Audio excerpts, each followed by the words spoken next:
abantu bagira ngo batwire nibateganisa ubwabo butagira amahanda murungi yo kurabamo ngo konka hatenjura kwegwire yasigaye acecereza n'ubuhanda bubabire nibarabamo otireho n'entindo sae nakumukina nkamukaga tukutereza ahantu hanjire erezo batusibireho tukuteka amabare ijo tukasiba nitwegura amabare motoka mwene zuba ho narebe yaturetera motoka yatishomera amabare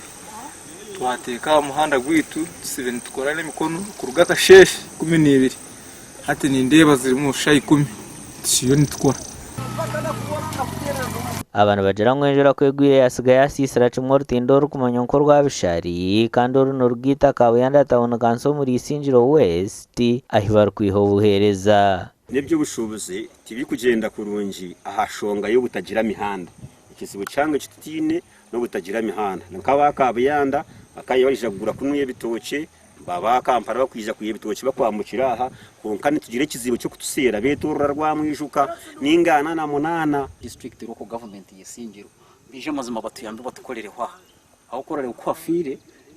n'injureje gwire mirundejo ebiri yonga none cyamasata kurugo kwezi kwa kashatu kuza kwisokwaga nakandi umuntu mukwaka ntabagari menjure nyingi hata cyamasata atakina aho kugira ki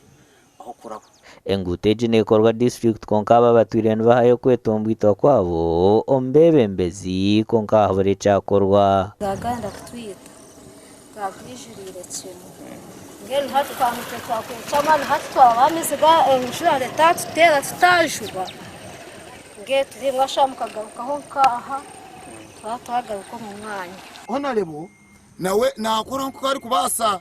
nakora nko muntu naho nakoresa amanige mweni njera kugira ngo abantu mwona mureke twatanise twandonda burungi bwe cyanga cito twendo burungi bw'Isingiro South tukwendo burungi mazima twatanise twereka cy'abantu terize cy'abakora mwanyogu mazima twakora n'imikono yitu kugira ngo tukore uruguto orutindo ryahangute rukugita amashaza gabiri kandi nabagera nkoro mutazuru kwika mukaga nizo zuru kubimunonga gasha kwa Felix Nduhura.